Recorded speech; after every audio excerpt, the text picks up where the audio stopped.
¿Qué tal? Muy buenas tardes, bienvenidos a su programa Desde tu Mirada, 6:05. Está sintonizando el 10:40 de AM si nos escuchas en Guadalajara, Jalisco.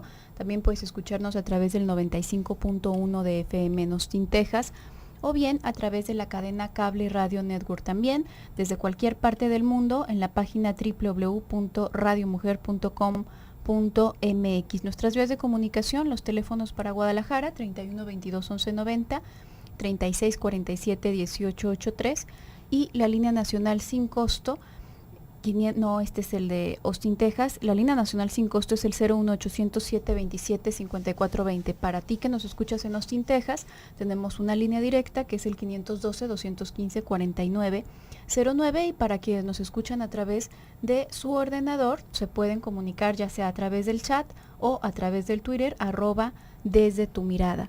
Y bueno, vamos a continuar con el tema que arrancamos el día de ayer a propósito de la obsesión por el control. Aquí en la cápsula, Claudia nos está hablando de algo importante a propósito de como la forma en la que se va a desempeñar una persona con estas características dentro de un grupo, especialmente cuando le toca liderar a algún grupo.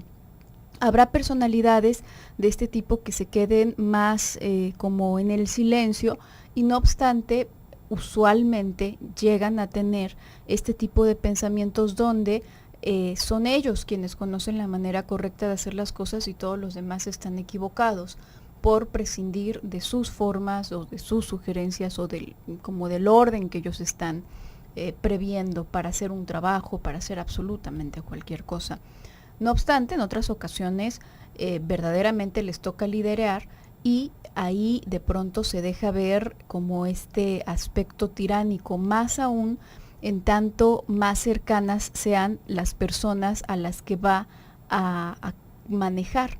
¿Por qué? Porque quizás en el trabajo puede llegar a ser una personalidad, no es que siempre se presente de esta manera, pero tiende a ser una personalidad en muchas ocasiones bastante cohibida y bastante cerrada, como un tanto ensimismada, y esto hace que a lo mejor está pensando sapos y culebras de sus compañeros de trabajo, pero quizás no va a decirlo, ¿no? Quizás no va a ser tan evidente precisamente por este ensimismamiento. No obstante, cuando se trata, por ejemplo, de los hijos, aquí cambia mucho.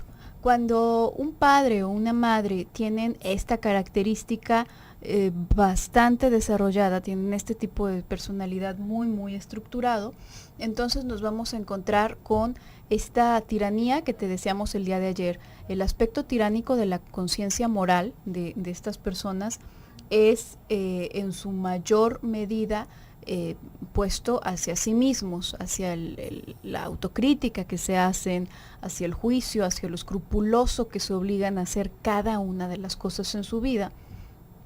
Pero cuando se trata de los hijos, en muchas ocasiones, estos se experimentan como que fuesen una extensión más de su propio ser. Por lo tanto, sí se sienten con toda la autorización y confianza de ejercer el mismo trato tiránico hacia los hijos que el que ejercen hacia sí mismos. Entonces, todo esto que nos iba hablando Claudia, de asumir que su forma de pensar es la única correcta y es la que tendría que respetarse, va a hacerse increíblemente presente cuando se trata de educar a los hijos. Además, está todo esto como demasiado velado por el propósito de darles una buena formación. ¿Qué quiero decir con que está demasiado velado? ¿Recuerdas que el día de ayer te hablábamos de este tipo de síntomas como una caracteropatía? Caracteropatía significa que ya toda la personalidad se ha desarrollado en función a la enfermedad en sí mismo, y que además resulta ser muy funcional para la persona, y en esta misma medida es que es más difícil poder como deshacer ese nudo. Cuando se trata de el cuidado de los hijos, esta misma fórmula vuelve a aplicar. Digamos que la persona en conciencia va a estar muy convencida de que esa es la manera exacta en la que tiene que ordenarlos, en la que tienen que comportarse. Esos son los límites exactos que tiene que ponerles para que sean unas personas decentes, para que sean unas personas de bien. Entonces, bueno, pues esto hace que los hijos de este tipo de personalidad sí lleguen a sufrir bastante de los mismos estragos que el mismo que la está padeciendo. Por supuesto, y que también esto de alguna forma va educándose a los hijos, ¿no? Se puede hacer, se va viendo un impacto muy, muy curioso en estos chamaquitos, en esas muchachitas que van siendo educados de esta manera. ¿Por qué? Porque si es el control lo que se está prevaleciendo, de alguna forma se acaba entendiendo como que si yo me dejo controlar, voy a ser un objeto de amor para mi madre o para mi padre. Y si yo los desobedezco, no voy a ser digno de ese afecto. Por lo tanto, ¿qué alternativas me quedan, ¿no? Por un lado, podríamos pensar, me quedo huérfano sin el afecto de mis padres, si yo tomo mis propias decisiones, si yo busco una manera propia para conducirme por la vida, o entrego mi deseo a mis padres para que ellos puedan quererme. Realmente es una cosa mucho más triste de lo que puede sonar así solamente en palabras. ¿Por qué? Porque mientras el padre está haciendo todas estas cosas, por supuesto, en un saber, ¿no? Un saber ahí medio neurótico de cómo deben de ser las cosas, también se está haciendo este intercambio, ¿no? ¿Tú quién eres? Tú no tienes mucha opción para, digamos, como para decidir una cosa distinta a la mía. Lo más que se puede hacer en un principio es decir que no. Y ese decir que no, bueno, ¿cómo trae problemas, no? Por lo general cuando son adolescentes los hijos, que es el momento en el cual ellos intentan separarse un poco más, intentan hacer las cosas y se van hacia un extremo pues muy distinto, muy, muy, muy distinto. Por eso es que podríamos llegar a ver este tipo de ocurrencias en familias como muy conservadoras, en donde de repente vemos que entre toda la multitud de personitas uniformadas, peinadas de la misma forma, hay algún descarriado que nosotros vamos entendiendo de esta forma, ¿no? Ese muchacho o esa muchacha que se viste de negro, que utiliza aretes, que tal vez no nada más tiene que ver con este asunto de la vestimenta, sino que es muy laxo o muy laxa en sus relaciones de pareja, con problemas de promiscuidad, y uno puede decir, ¿qué pasó? ¿Qué pasó si estaba en un ambiente tan controlado, con unos padres tan rectos, con unos padres tan correctos, ¿no? ¿Por qué se fue por ese lado? Muchas veces lo que estamos viendo es la alternativa que tuvo esa persona para encontrar una identidad. La alternativa que no lo fuera a atropellar en el discurso de los padres, en su forma de ver la vida. Y es que, pues bueno, ahí no hay mucha opción, como le decía. ¿Por qué? Porque esta otra persona que está buscando ese control en los hijos, esa forma de educarlos, de cómo deben de ser las cosas, pues realmente está muy rigidizado en cómo deberían de ser las cosas. No es algo que él mismo se pueda plantear.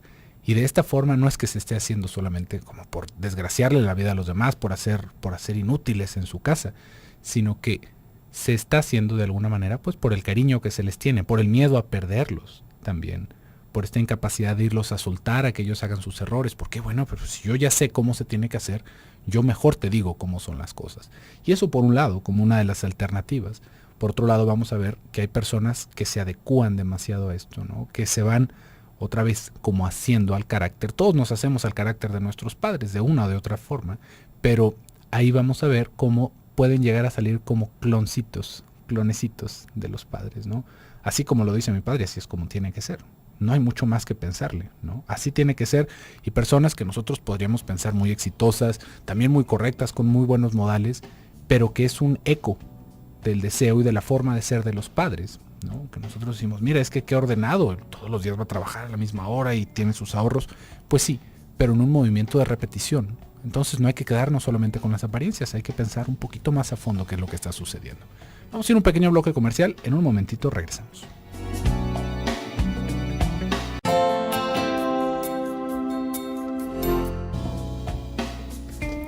Estamos de regreso en su programa Desde tu Mirada. Estamos hablando el día de hoy de la obsesión por el control. Si quiere comunicarse con nosotros, recuerde que estamos en la sala de chat en www.radiomujer.com.mx, en la sala de chat de Desde tu Mirada, o también estamos por Twitter en @Desde tu Mirada.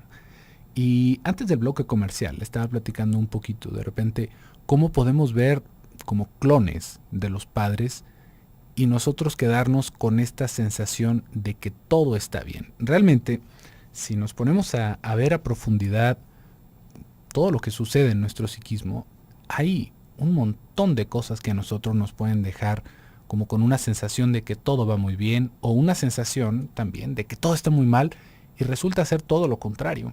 Es algo muy llamativo, porque todo lo que tiene que ver con la salud mental no es algo que directamente se acople a los estándares sociales. No es algo que nosotros pudiéramos decir, bueno, tal vez una pareja, ¿no? Una pareja que lleva 15 años de matrimonio, tienen un pleito y se separan. Uno podría decir, eso estuvo muy mal. Eso fue algo que no debió de haber sucedido así. Eso fue un fracaso en el matrimonio. Y posiblemente nosotros, si lo vemos más a profundidad, si lo alcanzamos a analizar, pues bueno, tal vez en ese momento de su vida esas personas ya no tenían la oportunidad de ser felices juntos. Ya no estaban disfrutando de su vida, del tiempo que tenían para compartir, y una separación pues posiblemente fue lo mejor que se presentó en ese momento. Y uno podría decir, no, es que los valores, el divorcio no tendría que ser, el matrimonio es para siempre. Pero ahí, como le digo, no está apuntada la brújula para el mismo lado. Si estamos viendo dos personas sufrir, y que después de hacerle el intento, después de intentar arreglar las cosas entre ellos, no hay una solución, no hay una manera de estar bien, ¿qué caso tendría que se estuviera juntos para estarse neurotizando y enloqueciendo juntos? ¿Cuál sería el punto de mantener un supuesto valor cuando ese valor no nos está dando pues ningún resultado, no nos está dando felicidad? ¿Sí ve? Ahí es en donde hay momentos en donde decimos, bueno, eso que se veía que estuviera tan bien, ¿no? Lo que nosotros pensamos que está muy bien, eso, luchar por el matrimonio y hacer todo lo posible, aguantarse, quedarse, pues no es algo que apunte para nuestra salud, ¿sí ve? Por otro lado, también lo podríamos pensar con estos hijos que estaba hablando antes del bloque comercial. Nosotros podemos ver personas exitosas bajo este estándar social, con un trabajo bien remunerado, con una casa, con familia, y son personas que no encuentran una identidad propia, sino que están viviendo en el eco de lo que sus padres desearon de ellos. Y en un eco que no es un eco, como lo podríamos pensar, tal vez un poco más saludable, ¿no? Por supuesto que todos nosotros estamos ligados, determinados por ciertas expectativas de nuestros padres, de las personas que nos rodean. Pero ahí lo triste es la falta de cuestionamiento, ¿sí ve? Que es como si nada más hubiera sido un entrenamiento y no una educación. Cuando realmente son personas que no saben muy bien qué es lo que están haciendo con su vida. Saben que van por un camino que los demás le dicen que está bien, que se están cumpliendo todos los requisitos, pero que no se le encuentra un sentido a eso, que no hay un gusto por hacer las cosas, que no hay un ferviente deseo por seguir vivo.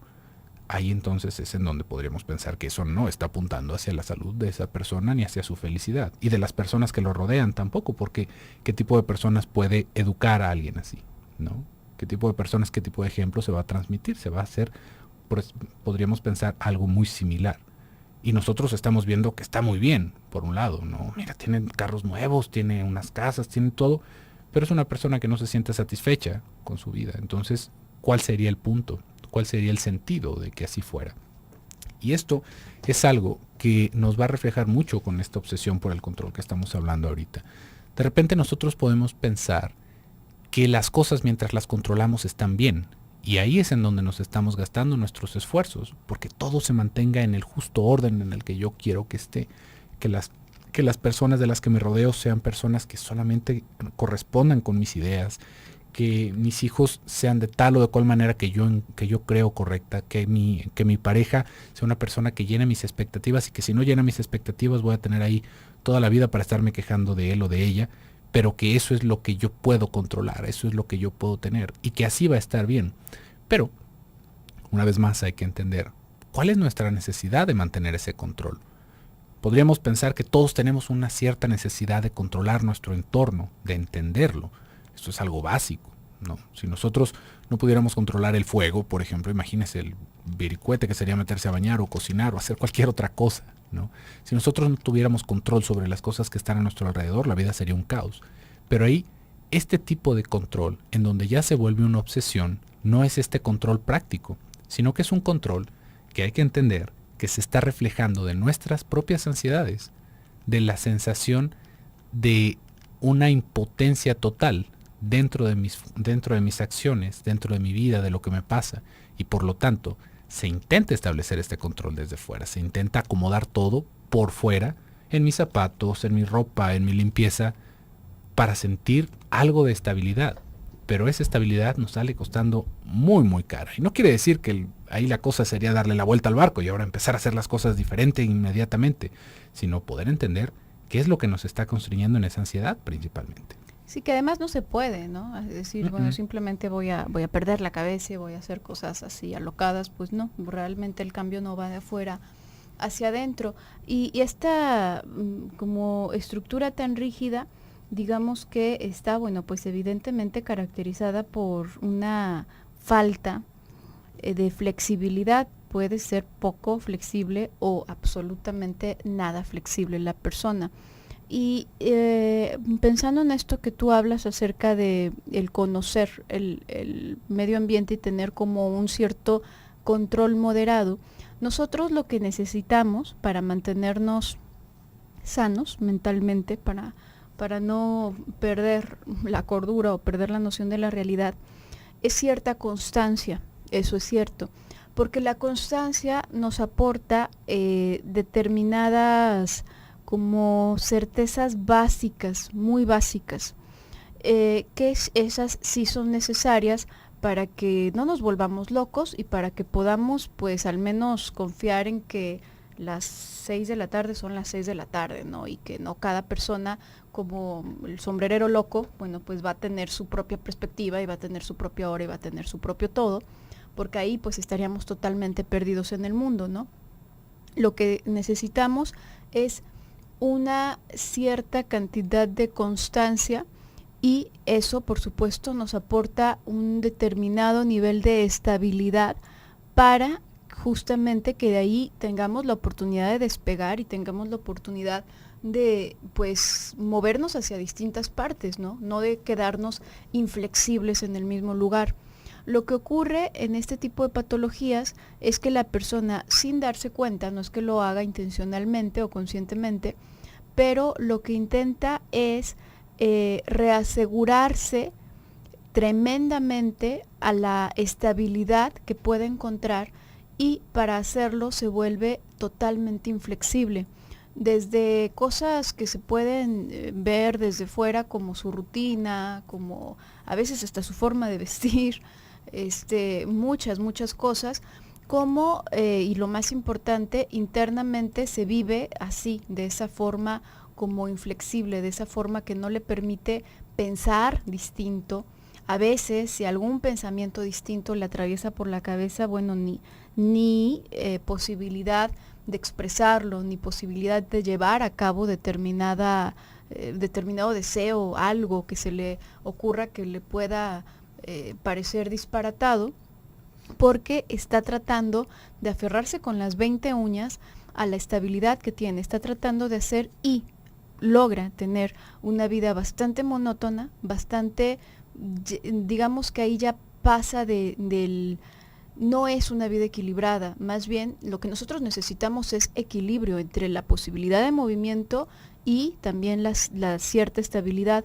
Esta persona ya pasa la estabilidad, más bien está en una cosa totalmente plana, totalmente monótona, externa e internamente. Y esto no nada más no le permite como explotar muchas de sus posibilidades o muchas de sus potencialidades, sino que tampoco le va a permitir disfrutar, porque para disfrutar pues necesitamos ser mucho más flexibles, necesitamos tener como esta posibilidad de sorprendernos de repente, de dejarnos sorprender por las personas, por la vida, por situaciones distintas. Y estas personas van a hacer lo posible porque nada les sorprenda, por tener todo por anticipado. Y para ello, por supuesto, necesariamente van a disminuir demasiado su mundo para tener muy poquitas cartas en la mano y todas sentir que las pueden ir ordenando desde antes de utilizarlas. Vamos a ir a un pequeño corte y regresamos.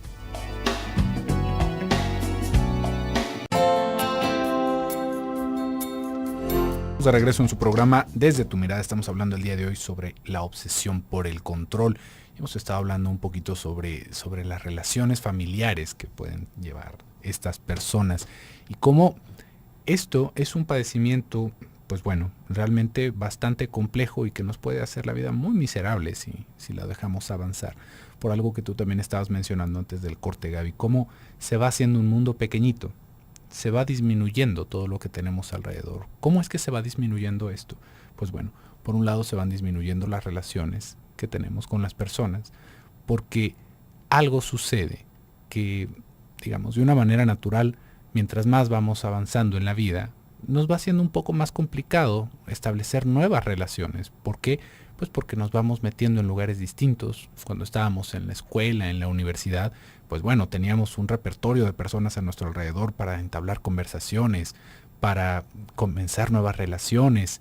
Y mientras esto va cambiando y va avanzando, vamos haciendo círculos sociales cada vez más pequeños. Y esto no es una cosa que per se sea mala, es una cosa que sucede. ¿Por qué? Bueno, pues porque de estar en un salón con 40 personas tal vez, de repente vamos a estar en una oficina en donde vamos a estar con 20 personas. Y de esas 20 personas con las que tenemos trato son con 5 personas. De esas 5 personas, ¿cuántas me caen bien? Pensemos una o ninguno, como para ser un amigo, como para invitarlo a mis eventos, como para hacer otras cosas. Y esto nos va dejando cada vez más cerca posiblemente de la familia, ¿no? De la familia y de las personas que ya desde antes estaban cerca. Esto va a ser algo muy natural que va a suceder mientras nosotros no estemos buscando nuevos escenarios, nuevas alternativas para relacionarnos. Es algo que simplemente va a suceder y que, como le digo, no es algo que esté mal de entrada. Pero si a esto le sumamos este carácter obsesivo, va a ser todavía más reducido nuestro grupo, pero dramáticamente más reducido. ¿Por qué? Porque vamos a empezar a buscar ambientes en donde, para empezar, no tengamos que lidiar con tantas personas, en donde, para empezar, ese tipo de trato, aunque sea con otras personas, va a ser alrededor del control que yo puedo ejercer con ellos. Entonces, eso va a disminuir considerablemente mi capacidad de hacer amigos, si se fija. Por ejemplo, podríamos pensar en alguien que esté en un puesto de autoridad en una empresa y que sea bastante eficiente en su trabajo, que tenga todo muy bien calculado, todas las cuentas en orden, pero en ese intento, en esa, digamos, como en su forma de trabajar, va a ser una persona que va a estar extremadamente enfocada al trabajo. Y por lo mismo, va a ser muy poco la interacción que tenga con las otras personas de una manera más humana, de una manera más cálida. Las otras personas, es más, pueden llegar a pensar como que es una persona demasiado exigente. Y esto, bueno, pues va generando incomodidades, va generando roces con las otras personas. Esto en un caso, digamos, donde esa persona sí se puede explayar en sus formas de control. Si esta misma persona la pusiéramos en un puesto de oficina, tal vez algo no tan relacionado con una autoridad, pues bueno, simplemente se va a enfocar a lo suyo y a lo suyo y ya. Y puede que sea una persona muy eficiente, o puede que también sea una persona que por el mismo, digamos, como por la misma necesidad de tener todo controlado, no desempeñe su trabajo a todo su potencial, porque todo tiene que estar bien, todo se tiene que revisar 3-4 veces antes de avanzar. Esto va a dedicar demasiada energía a lo que tiene que ser el trabajo. Demasiado quiere decir mucho más tiempo de lo que nosotros estamos contratados. Y aún así el tiempo que estamos contratados, pues bueno, no es como que seamos una máquina que se prende y se apaga durante 8 horas al día.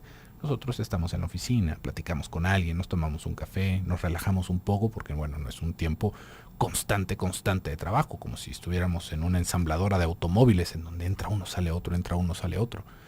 Este tipo de situaciones van a hacer que nosotros nos vayamos reduciendo en nuestra capacidad de disfrutar de las personas, del mundo que está allá afuera. ¿Por qué? Porque aparte de todo eso, voy a evitar este tipo de contacto con las personas. ¿Por qué? Pues porque me desilusionan.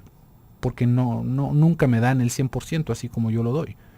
Tal vez lo podríamos pensar en una pareja. Es que yo soy una persona demasiado comprometida y no hay nadie que me responda de esa manera. Yo puedo dar todo por una persona, y si se fija acá ya estamos hablando de una situación de control muy distinta.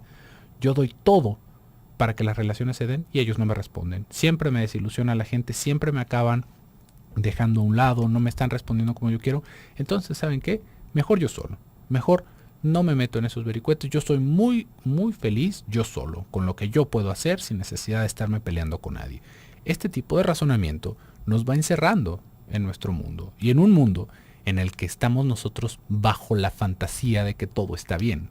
Por eso Tal vez usted conozca a una persona que está tan metida en sus ideas que se vuelve un personaje, se vuelve casi como una caricatura, que de repente lo vemos que está haciendo todos sus rituales y todas sus cosas y no se mete con nadie. Es una persona que hasta podríamos pensar respetuosa, porque a nadie le hace bronca, con nadie está molesto, pero de repente lo vemos pasar y es así como si fuera un personaje tal cual, como si hubiera salido de alguna obra de teatro, de alguna película. ¿Por qué? Porque está tan metido en sí mismo y está tan seguro de sus ideas que a veces hasta flojera nos da platicar con ellos. ¿Por qué? Pues porque ellos ya tienen sus ideas. Y fíjese cómo es esta la palabra que utilizamos. No, es que él ya tiene sus ideas. Y ese ya tiene sus ideas es inflexible. Ya no hay de qué hablar con esa persona. No hay nada que compartirle. Y además casi siempre también en esta como imagen estereotípica se está enojado, ¿no? Además esa es otra cosa de muy mal genio. Muy mal genio. Angélica nos está preguntando, ¿cómo le hago para lidiar con un jefe? Gracias, Donají. ¿Cómo le hago para lidiar con un jefe que controla todo, tal como lo describieron antes del corte? El dejarse controlar, nos dice, y poseer es parte del control y celos. ¿En quién se da más? ¿En hombres o mujeres? Fíjate, Angélica, aquí en esta situación, el cómo hacer, no existe una fórmula mágica aplicable en todos los casos. Como tú vas hablando, digamos, todos tenemos cierta dosis o cierto nivel de entre pasividad, como cierto grado de pasividad y más como actividad. ¿Cómo decirlo? ¿De qué manera? Digamos que la pulsión o la libido puede irse manifestando en cada persona, a veces de una forma más pasiva, que se inclina al aspecto pasivo, a veces de una forma más activa. Muchas veces hemos dicho que ninguno de estos es malo per se, no es una cosa destructiva per se. La pasividad es más frecuente en las mujeres, se caracterizan más las mujeres por tener este tipo de características y puede contener cosas muy favorables como son la receptividad, como son la posibilidad de empatía, por ejemplo, y cosas que verdaderamente pueden hacer como mucho bien y una muy buena interacción. No significa que las mujeres no tengan este otro aspecto activo también, pero usualmente se ve mucho más el aspecto de la pasividad que en lo masculino. La pasividad en su aspecto más destructivo, digamos que se podría observar como una especie de depresión. Ahí ya, si estamos hablando de pasividad, pues estamos hablando de una pasividad muy destructiva. Y no es la única presentación, la depresión, pero es una de ellas. Por el otro lado, por el lado de la actividad, tenemos en su forma más positiva el ímpetu, el tomar la iniciativa, la posibilidad de liderazgo, poder reaccionar en situaciones así como de estrés o situaciones rápidas, en su lado positivo. En el lado negativo está el sadismo, está justamente este aspecto del control. Tú dices qué hacer con un jefe que es así y eso no depende de una cosa en particular o una palabra que tengas que enunciar, sino que depende de tu propio balance. Si eres una persona que tiende a hacerse chiquita ante los gritos de alguien o las exigencias de alguien y a volverse sumisa, entonces pues lamentablemente harás una mancuerna muy buena con este jefe y no vas a tener posibilidad de defenderte. Si eres una persona que también está mucho más cargada, pero a la parte agresiva y a la parte, a lo mejor vas a tener demasiados encontrones. Yo creo que ahí vale la pena poder defenderte, poder como no permitir que pasen por encima de ti, sin tampoco hacerlo pasando por encima del otro, ¿no? Me querías pisar, pues toma, ahora va la mía, ¿no? Y esto no es algo que puedas practicar, esto es algo que depende de tu forma de ser. Entonces yo creo, Angélica, que más bien sería como que tú te puedas checar ahí hacia dónde, hacia qué lado estás más inclinada. Vamos a ir un pequeño corte. Te recuerdo nuestras líneas telefónicas por si quieres participar: 31 22 11 90, 36 47 18 83, y para quienes nos escuchan desde Austin, Texas, la línea directa 512 215 4909. Volvemos.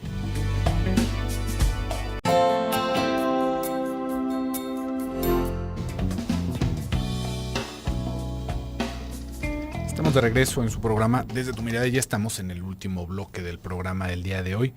Tenemos acá más participaciones, nos dice Miguel Peña. José Luis hablaba que el dejarse controlar es una forma de amar. ¿Pueden extender y hablar más de esto? No fue lo que dije yo, Miguel, pero vamos pensando un poquito Quizás en se esto. malentendió cuando hablabas de los niños que asumen que de esa forma los van a querer los papás, ¿no? Sí, no como una forma de amar, Miguel, sino que el crecer en un ambiente en el cual se nos está controlando puede llegar a ser que se represente el dejarse controlar como la manera de obtener el amor. ¿Sí ves? No que si yo me dejo controlar es una forma de amar, ¿no? ¿Sí ves? Si alcanza a ver la diferencia. Digamos que esto pasa también de una manera similar en los hogares en donde hay un maltrato, ¿no? Por ejemplo, si son niños, si se crece un niño en uno de estos hogares en donde hay gritos, en donde hay golpes, en donde hay humillaciones, nosotros tendemos a libidinizar todas estas acciones y se acaba entendiendo, esto muy comúnmente se dice, me pega porque me quiere.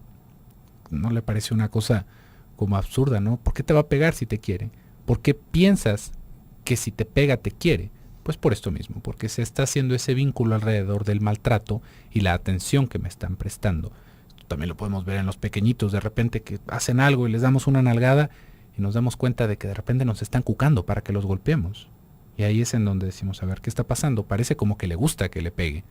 ¿Por qué? Porque es un momento de contacto, porque es un momento en el cual la atención está ahí y el niño está dándose cuenta de que nosotros estamos descargando nuestra energía con él, de que después de eso nos tranquilizamos, de que después de eso nos calmamos, y ahí es en donde se acaba haciendo ese vínculo. De la misma manera con el asunto del control.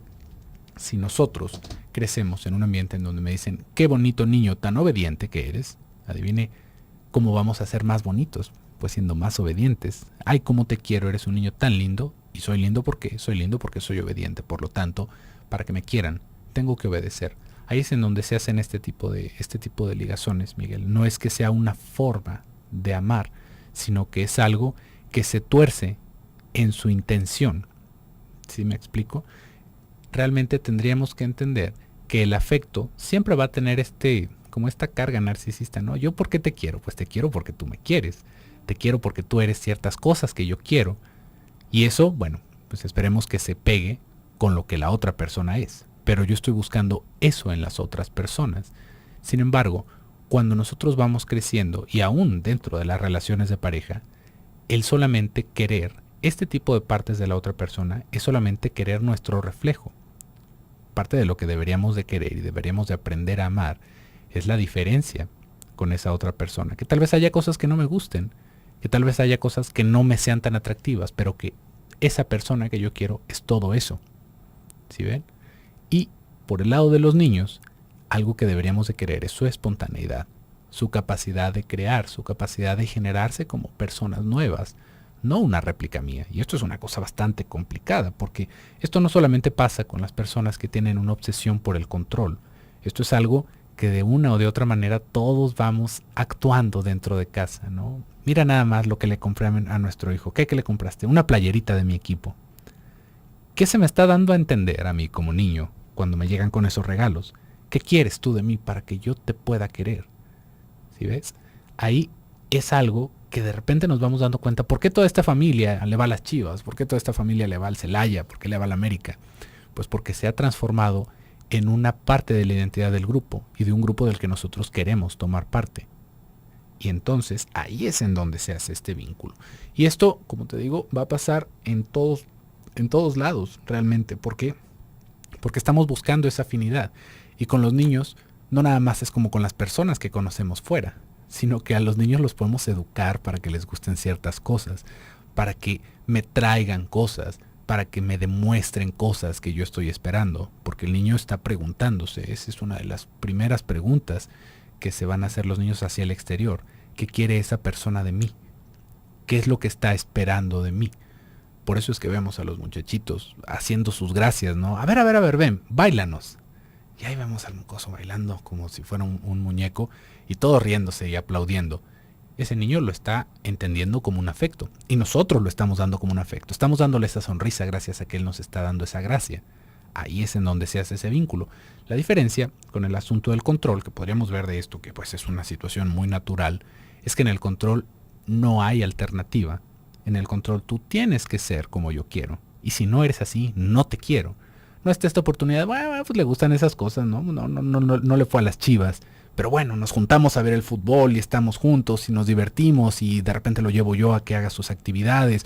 O a él le gustó el hockey sobre hielo. Bueno, pues a mí no me gusta tanto el hockey, pero lo llevo y nos divertimos y estamos compartiendo. No, eso no te puede gustar. Eso tiene que ser de esta manera y ahí se acabó la discusión. Sí, justamente está otra vez, ¿no? No hay flexibilidad, no hay variación dentro de eso. Y bueno, recuperando también un poco la segunda parte de la participación que nos hacía hace un momentito Angélica, a propósito de quién se da más, decíamos, te comentaba que es más frecuente ver aspectos de la personalidad cargados hacia lo activo, que puede tornarse en sádico, y de ahí es que proviene el ímpetu controlador en los hombres que en las mujeres. Entonces, se podrá parecer curioso porque me imagino que muchos de ustedes habrán conocido ya a muchas mujeres que son así, con este carácter controlador. Sin embargo, ahí se da una variación interesante. Cuando ocurre en una mujer, usualmente va muy de la mano con una característica histérica. No es nada más, no es la plataforma obsesiva, así nada más, como es más común en hombres, no significa que no aparezca en mujeres. Para las mujeres es más usual la neurosis de histeria que la neurosis obsesiva.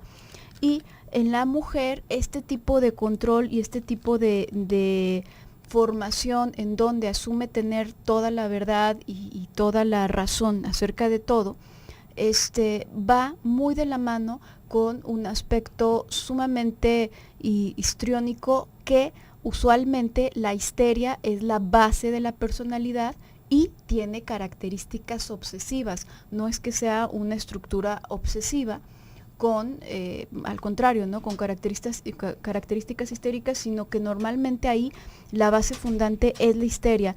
Entonces esto hace que tenga un giro un poco distinto en la mujer. Por lo general, no quiero decir que siempre la mujer se presente de esta manera, pero la mujer normalmente toda esta ideación de perfección acerca de sus valores, de sus formas de trabajar, de sus formas de opinar, etcétera, las va a acompañar con una queja o una devaluación hacia alguna otra persona.